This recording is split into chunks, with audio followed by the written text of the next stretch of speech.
Ruas TV, rutin walaupun sedikit. Bismillahirrahmanirrahim. Alhamdulillah wassalatu wassalamu ala Rasulillah wa ala alihi wa sahbihi wasallam.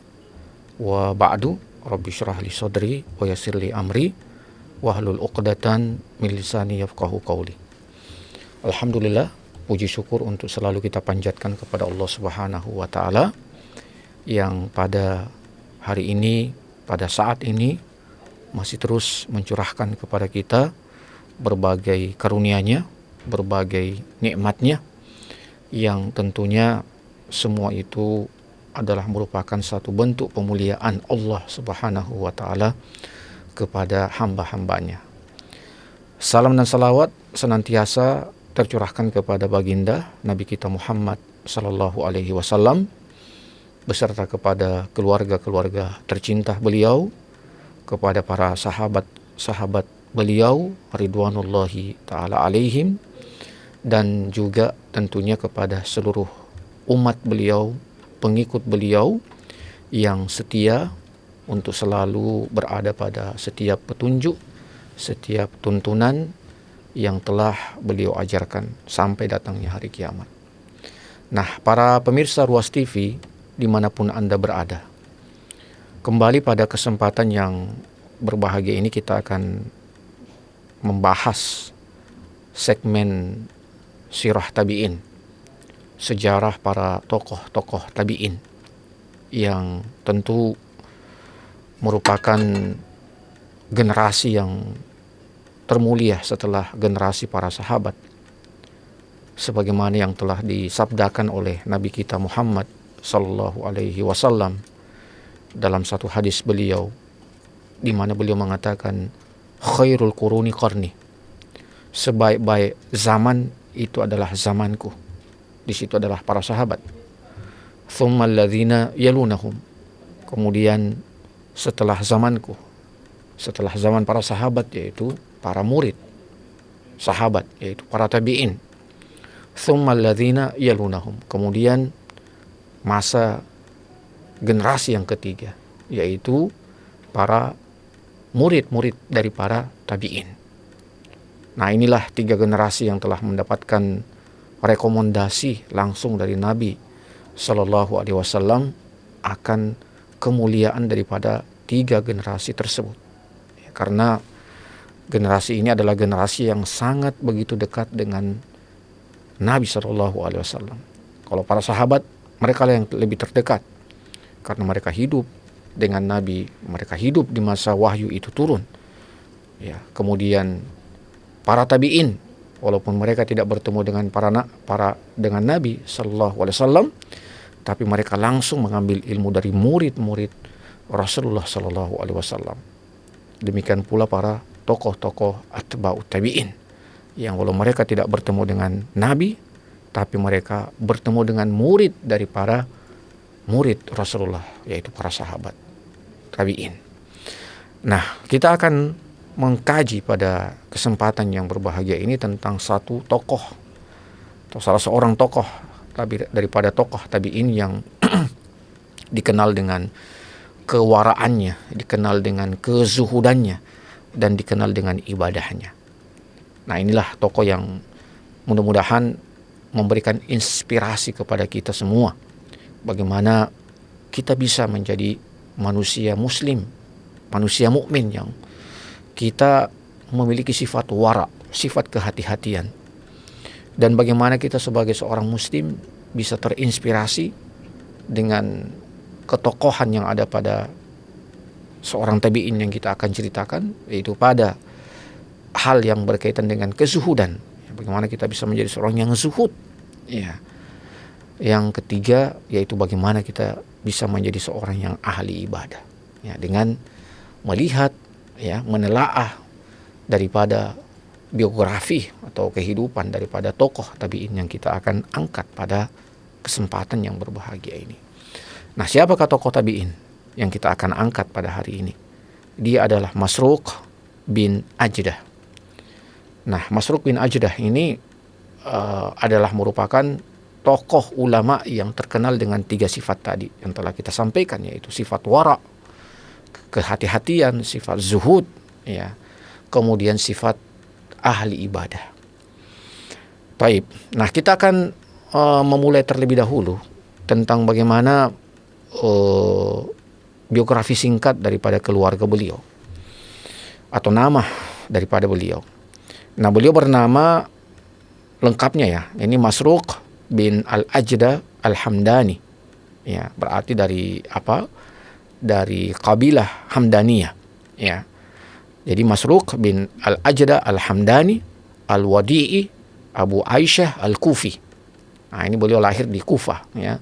Nisbah kepada tempat kelahiran beliau, Kufah. Nah, Kufah ini adalah ketika di masa generasi tabi'in, generasi atba'ut tabi'in, memang ini generasi tempat di mana lahirnya para ulama-ulama.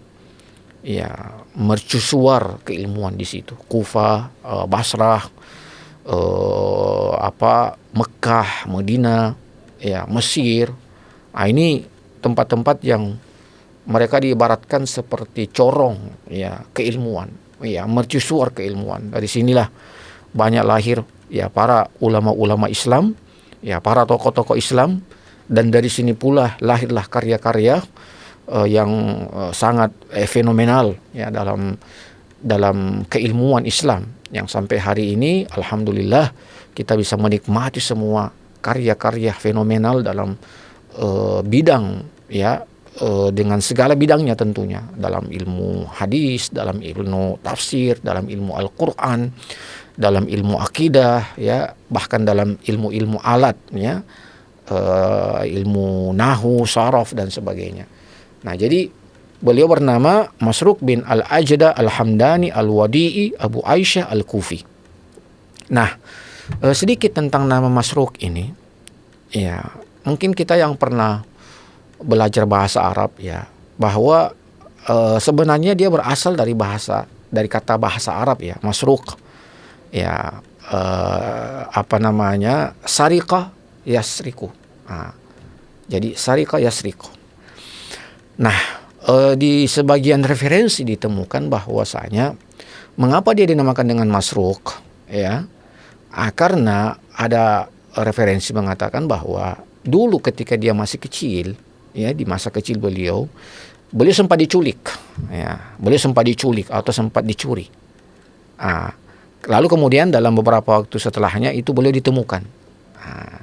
Maka beliau kemudian diberi nama dengan Masruq, dan itulah yang paling familiar, ya, itulah yang paling dikenal, ya. Jadi sebenarnya kata Masruq itu, ya, sebagian referensi mengatakan seperti itu, bahwa beliau itu pernah diculik di masa kecil beliau, ya, dicuri, lalu kemudian dalam beberapa waktu setelahnya beliau kembali, ya, atau beliau ditemukan.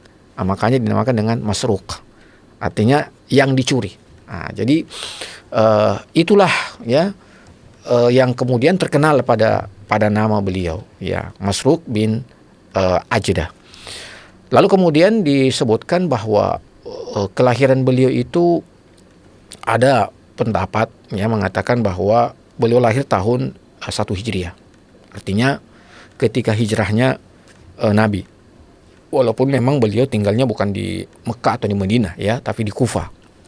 Ya, sehingga memang walaupun beliau hidup di masa Nabi Shallallahu Alaihi Wasallam, cuman mungkin pertama, ya, jarak yang sangat jauh antara Kufah dengan Mekah atau Madinah, ya. Dan ini banyak dari tokoh-tokoh tabi'in yang sebenarnya mereka hidup di masa Nabi, ya. Mereka hidup di masa Nabi, cuman Allah tidak mempertemukan, ya, antara mereka ini, para tokoh-tokoh tabi'in yang sempat hidup di masa Nabi, dengan Nabi SAW. Ya, saya pernah angkat kisah misalnya tentang kisah tokoh tabi'in yang sangat terkenal, Uwais Al-Qarni. Sama juga kasusnya dengan Masruq bin Ajdah ini. Kalau Uwais Al-Qarni di Yaman, ya, beliau sebenarnya beberapa kali berupaya untuk bisa bertemu dengan Nabi di kota Madinah, tapi tidak sempat bertemu. Kan kalau pengertian tabi'in itu kan, ya, mereka yang tidak sempat bertemu dengan Nabi, tetapi mereka bertemu dengan para sahabat. Jadi Masruq bin Ajda ini sama dengan Uwais Al-Qarni, dengan beberapa tokoh tabi'in yang lain yang mereka hidup di masa Nabi, tetapi mereka tidak sempat berjumpa dengan Nabi Sallallahu Alaihi Wasallam. Ini tentu ada hikmah daripada semua yang terjadi pada kaun ini, pada alam ini, dan juga pada diri kita tentunya. Ya. Nah, jadi beliau itu disebutkan, ada pendapat mengatakan tahun pertama Hijriah, ya. Ada juga pendapat yang mengatakan itu sebelum hijrahnya Nabi, ya, ke negeri atau ke Madinah. Ya, terlepas dari semua itu, ya, kita tentunya yang paling terpenting daripada itu semua adalah bagaimana kita bisa mengambil ibrah, ya, teladan-teladan pada kepribadian, pada ketokohan daripada seorang Masruq bin Ajda rahimahullahu ta'ala.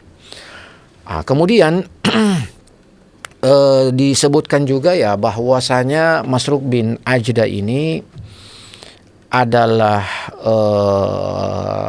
tokoh tabi'in yang kemudian banyak belajar dari para ulama-ulama sahabat.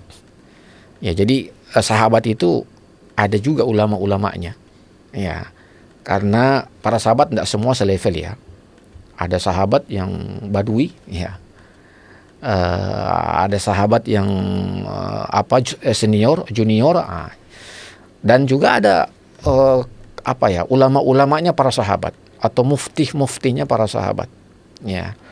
Nah, jadi beliau ini sangat luar biasa, ya. Beliau bisa duduk di majelis, beliau bisa belajar langsung kepada para tokoh-tokoh terkemuka dari para sahabat, ya. Nah, saya sebutkan saja misalnya di antara guru beliau yang sangat terkenal, ya, dari para tokoh sahabat, misalnya Ali bin Abi Thalib. Nah, ini salah satu daripada guru beliau yang banyak menginspirasi kepada beliau tentang kezuhudan, tentang kewaraan, tentang ibadah, ya. Itu yang ada pada kepribadian Ali bin Abi Thalib, ya. Karena memang yang kita tahu bahwasanya Ali bin Abi Thalib itu, ya, terkenal dengan seorang yang sangat zuhud, ya, seorang yang sangat begitu sederhana dalam kehidupan beliau, ya, karena memang beliau tertempa sejak kecil, ya, memang sudah menjadi seorang anak yang bukan lagi diasuh oleh orang tuanya, ya, tapi sudah mendapatkan pengasuhan dari paman beliau, yaitu Rasulullah Shallallahu Alaihi Wasallam, ya. Makanya penempaan hidup seseorang di masa kecil itu memang sangat mempengaruhi kejiwaan, mempengaruhi karakter, ya, mempengaruhi mental daripada orang tersebut. Nah, demikian pula di antara guru beliau yang sangat terkenal yaitu Abdullah bin Mas'ud, ya, radhiyallahu taala anhu. Ini juga, ya, tentu banyak menginspirasi kepada beliau Masruq, banyak hal, keilmuan beliau, ibadah beliau, ya, wara beliau. Nah, itu yang beliau dapatkan tentu, ya, selain ilmu-ilmu tentang fikih, ya, tentang Al-Quran, ya, tentu itu tidak diragukan lagi tentang keilmuan yang ada pada diri Masruq bin Ajda. Sama juga dengan beliau ternyata juga berguru dari seorang sahabiat, ya, sekaligus sebagai seorang istri Rasulullah, yaitu Aisyah binti Abi Bakar, ya, zaujatul Rasul sallallahu alaihi wasallam. Dan Aisyah ini, ya, berada pada level yang paling teratas tentunya daripada semua kalangan para sahabiat, ya, karena beliau murid yang sangat cerdas dari sekian banyak muridnya Nabi, sekaligus juga beliau istri Rasulullah. Beliau juga hidup serumah dengan Nabi, ya, tentu banyak hal-hal yang beliau bisa langsung dapat dari Nabi Shallallahu Alaihi Wasallam, ya. Dan tentunya para sahabat tentu mereka ini tidak kikir, ya, dengan keilmuan mereka, ya. Siapapun dari kalangan para sahabat yang ingin bertanya kepada mereka, ya, mereka menyambut. Dari kalangan para tabi'in, ya, mereka juga luar biasa. Nah, ini karena pengamalan tentunya daripada banyak sabda-sabda Nabi tentang bagaimana keutamaan menuntut ilmu, ya, ilmu agama itu banyak sekali. Nah, Masruq yang kita dapatkan dari beberapa referensi itu memiliki banyak para sahabat dari guru-guru beliau, tetapi yang paling terkenal itu 3, Ya, Ali bin Abi Thalib, Abdullah bin Mas'ud, kemudian Aisyah binti Abi Bakar. Nah, inilah yang kemudian banyak memberikan pengaruh kepada kepribadian dan diri daripada seorang Masruq ya bin Ajdah. Nah, beliau juga ya sebagai seorang yang sangat dikenal dengan ulama atau seorang imam yang beramal dengan ilmu yang beliau miliki atau yang beliau tahu. Ya, jadi beliau tidak sekedar mengumpul saja ya ilmu-ilmu yang beliau ambil dari para sahabat, tidak. Beliau juga disebut sebagai seorang yang beramal dalam segala ilmu yang beliau dapatkan atau yang beliau pelajari.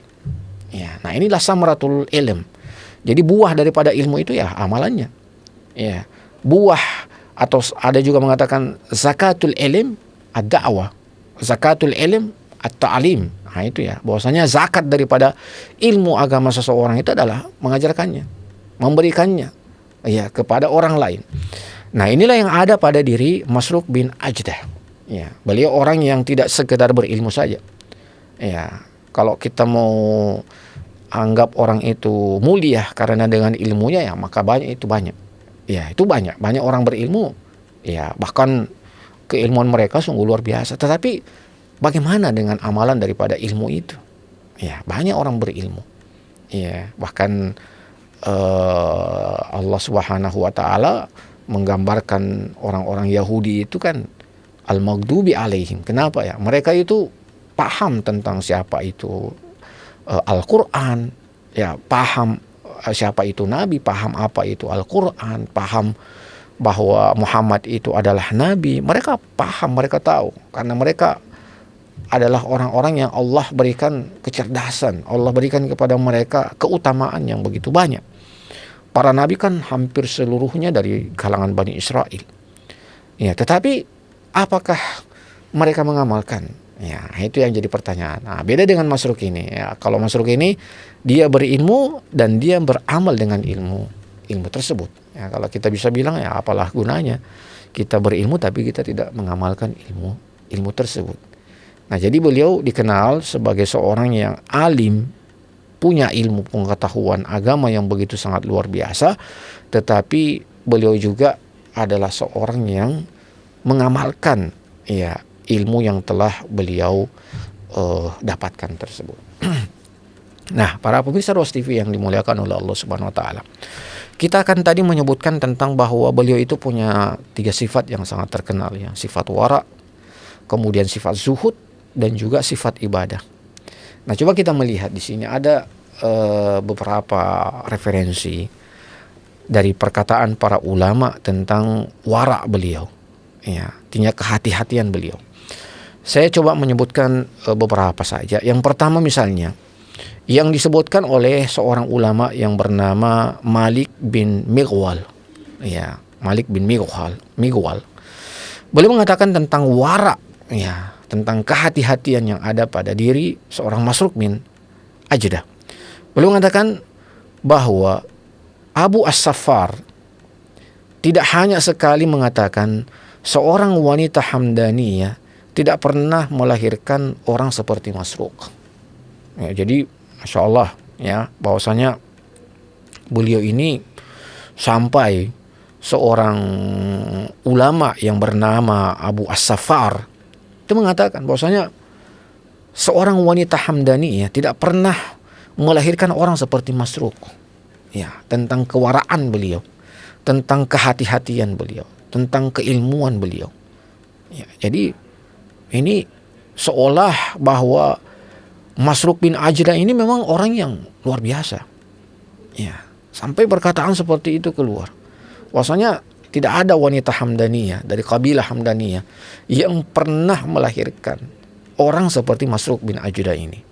Ya, ini kan suatu mubalaghah ya, suatu hal yang sebenarnya mungkin sangat berlebihan, tapi mungkin ya itu memang suatu kepantasan lah bagi dirinya. Walaupun memang dalam pandangan kita mungkin itu suatu hal yang berlebihan. Ya, tapi pada kenyataannya seperti itu. Ya, mungkin beliau mengatakan seperti itu ya karena banyak orang yang berusaha, banyak orang yang berupaya untuk bisa seperti beliau tapi tidak bisa. Makanya keluarlah kata-kata seperti itu. Maksudnya tidak ada dari wanita Hamdaniyah yang bisa melahirkan sosok seperti Masruq bin Ajdah. Nah, ada juga perkataan dari seorang ulama yaitu Ibnu Al-Madini. Nah, ini yang biasa kita dengar ya, nama ulama ini, Ibnu Al-Madini. Beliau pernah mengatakan bahwasanya aku tidak mendahulukan seorang pun yang pernah sholat di belakang Abu Bakar dibandingkan dengan Masruq. Nah, jadi keutamaan ini sangat banyak kalau dalam perkataan ini, bahwasanya ternyata Masruq bin Ajdah ini bukan tabi'in yang biasa-biasa saja ya. Beliau ternyata pernah sholat di belakang seorang makhluk yang termulia setelah Nabi sallallahu alaihi wasallam.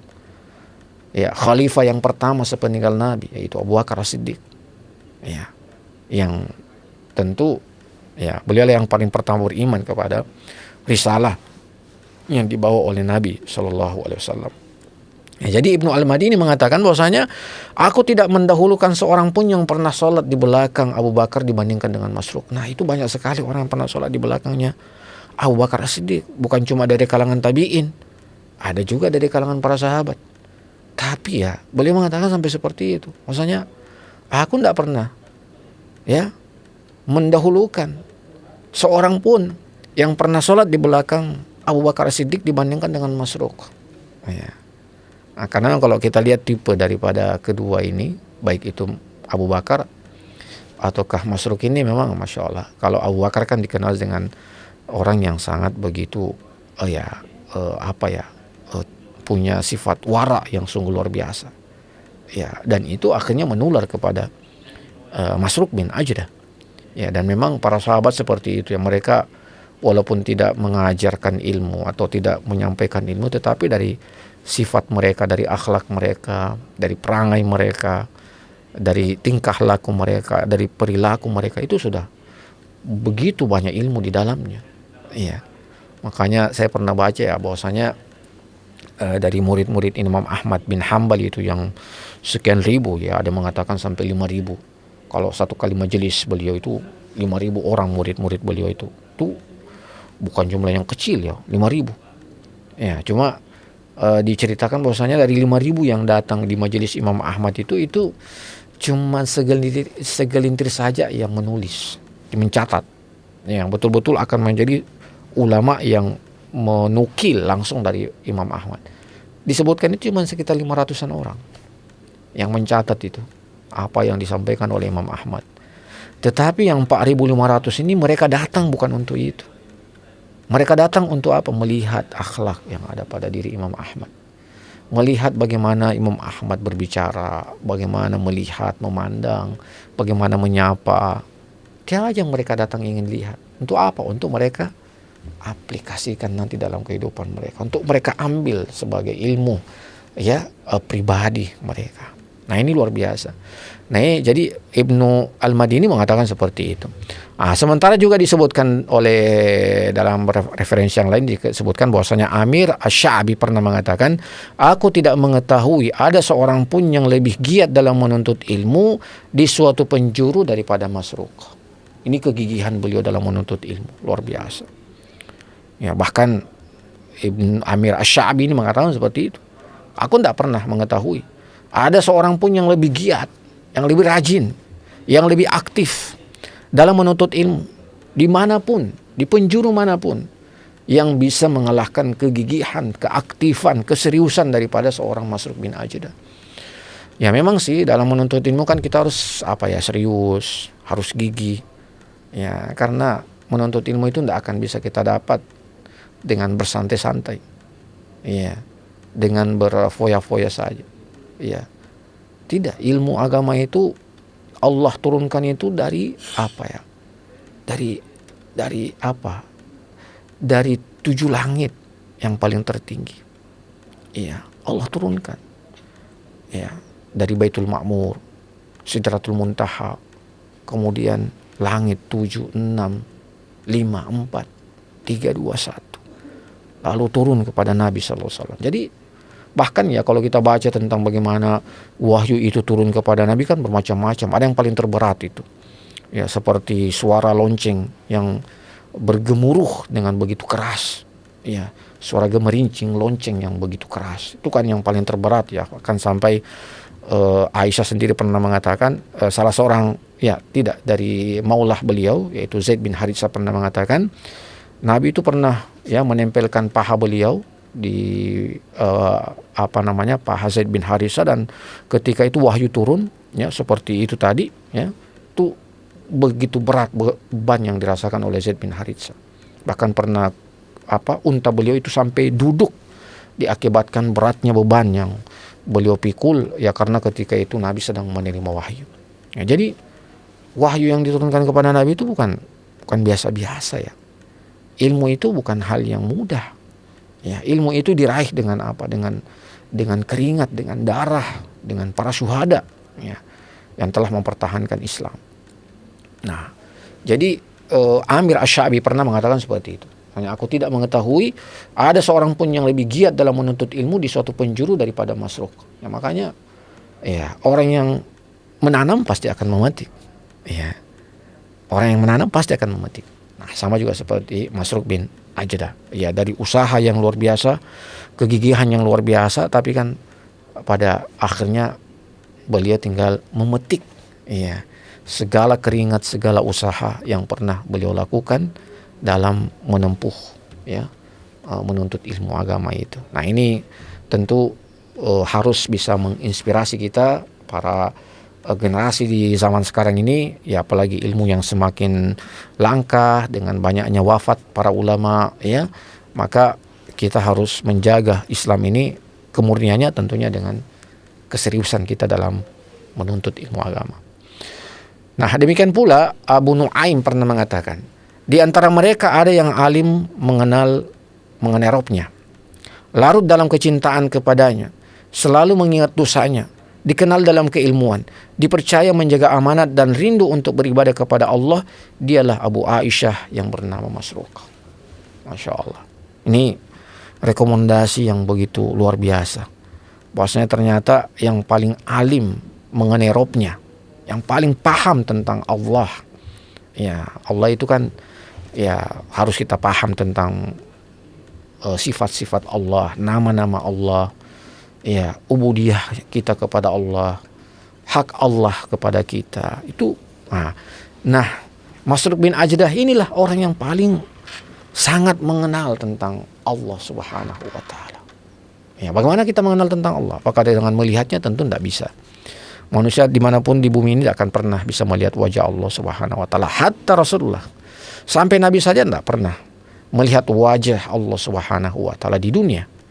Ya, kapan kita bisa melihat wajah Allah? Di akhirat kelak insya Allah. Ya, seorang Nabi Musa saja yang begitu kuat menginginkan untuk bisa melihat wajah Allah tidak bisa juga. Ya, jadi kita nanti itu bisa melihat wajah Allah itu cuma di surga nanti. Sebagaimana dalam hadis Nabi, innakum satarawna rabbakum kama tarawna al-qamara lailatal badar. Sesungguhnya kalian akan melihat Allah Rabb kalian sebagaimana di dunia kalian pernah melihat ya bulan purnama. Di dunia kita tidak pernah melihat Allah, tapi insya Allah di akhirat kita akan melihat Allah Subhanahu wa Ta'ala. Demikian pula yang paling larut dalam kecintaan kepadanya, ya, hubbullah, cinta kepada Allah. Nah, itulah derajat yang paling tertinggi daripada derajat seorang hamba. Bagaimana kecintaannya itu kepada Allah. Kalau dia sudah begitu sangat cinta kepada Allah, maka dia akan menyingsingkan semua kecintaannya kepada selain Allah Subhanahu wa Ta'ala. Beliau juga selalu mengingat dosa-dosa, ya, karena kita ini manusia penuh dengan dosa, yang sekiranya kalau dosa kita ini Allah ingin hukum kita dengan dosa-dosa kita, maka Allah tidak akan menyisakan satu makhluk melata pun yang ada di muka bumi ini. Bukankah Allah Subhanahu wa Ta'ala berfirman dalam ayatnya dalam Al-Quran, "Lau yu'akhidhullahu an-nasa bidzulmihim ma taraka 'alaiha min dabbah." Jikalau Allah menginginkan untuk menghukum manusia, hamba-hambanya akibat dosa-dosa mereka, maka Allah tidak akan menyisakan satu makhluk melata pun yang ada di muka bumi ini. Tapi kan pada akhirnya kecintaan Allah, rahmat Allah, kasih sayang Allah itu melebihi daripada kemurkaan Allah Subhanahu wa Ta'ala. Maka tidak pantas bagi kita untuk kemudian kita mengkhianati segala karunia dari Allah. Karena Allah yang maha begitu penyayang, yang sayangnya Allah kepada kita itu melebihi sayangnya seorang ibu kepada bayinya. Ya. Nah, inilah yang begitu sangat dipahami oleh seorang Masruq bin Ajdah, ya, sehingga beliau begitu sangat cinta kepada Allah, begitu sangat menjaga amanah. Amanah ini adalah pribadi, contoh seorang muslim sejati, ya, menjaga amanah, ya. Amanah yang paling utama ya tentunya amanah Allah Subhanahu wa taala. Amanah untuk kita menjaga ibadah kita, itu yang paling utama. Kemudian juga beliau adalah orang yang selalu rindu untuk beribadah. Mungkin beda dengan kita, ya. Mungkin kalau kita agak sedikit, ya ini kok sholat lagi, puasa lagi, zakat lagi. Kalau beliau tidak. Beliau selalu merindukan ibadah itu datang kepada beliau. Nah, ini sungguh luar biasa.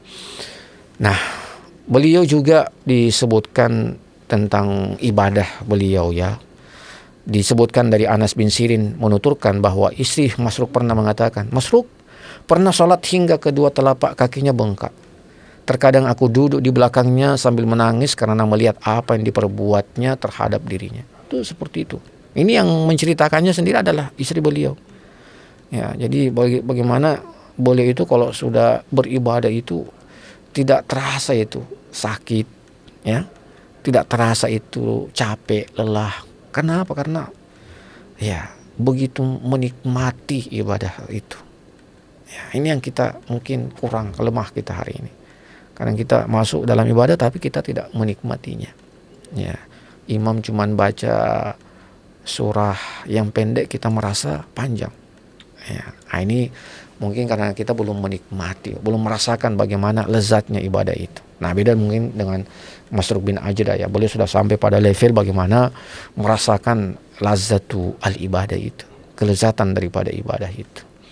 Nah, juga dikatakan dari Al-Imam Asy-Sya'bi, beliau mengatakan Masruq jatuh pingsan pada hari yang sangat panas sedangkan dia berpuasa saat itu. Dia mempunyai anak bernama Aisyah. Dia tidak pernah menolak permintaan putrinya sedikit pun. Lalu putrinya datang kepadanya seraya berkata, wahai ayah, makan dan minumlah. Dia berkata, apa yang engkau inginkan dariku, wahai putriku? Putrinya menjawab, belas kasih. Dia mengatakan, wahai putriku, sesungguhnya aku hanyalah mencari belas kasih untuk diriku pada hari yang kadarnya adalah 50.000 tahun, yaitu di hari kiamat. Ya. Nah, ini tentunya hal yang sangat luar biasa yang ada pada diri Masruq bin Ajdah.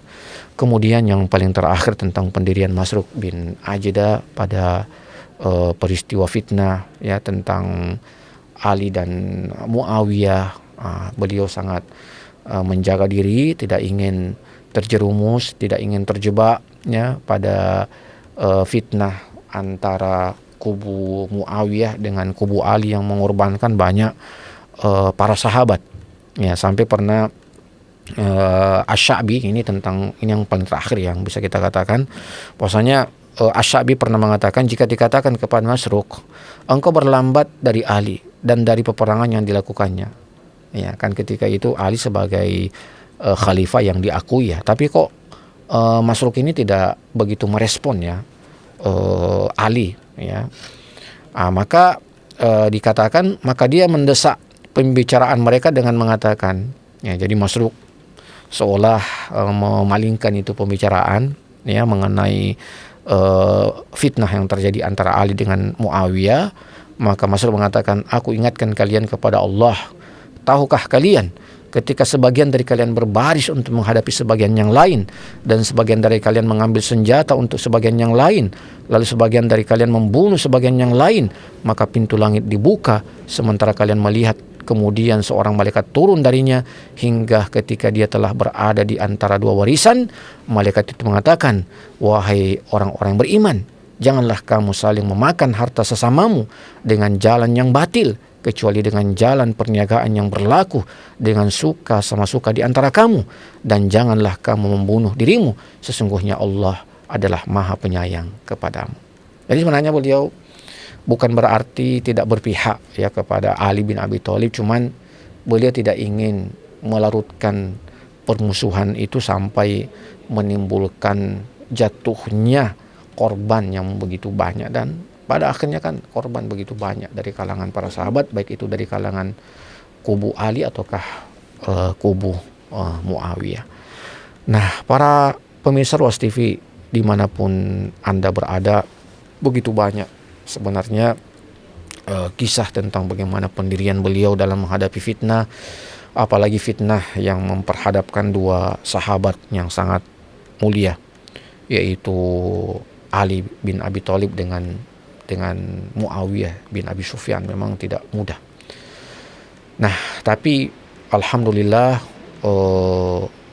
kita telah mendapatkan tentu ya hal-hal yang sangat penting, hal-hal yang sangat berguna daripada ketokohan seorang Masruq bin Ajda ya, yang mudah-mudahan bisa memberikan kepada kita ilmu, bisa memberikan kepada kita tauladan, panutan ya, apalagi memang ya dari banyak hal yang telah kita ceritakan tadi tentang Masruq bin Ajda, memang hari ini begitu sangat kita butuhkan kezuhudan ya, kewaraan, ibadah ya, takut kepada Allah, cinta kepada Allah, beramal dari ilmu yang kita miliki ya.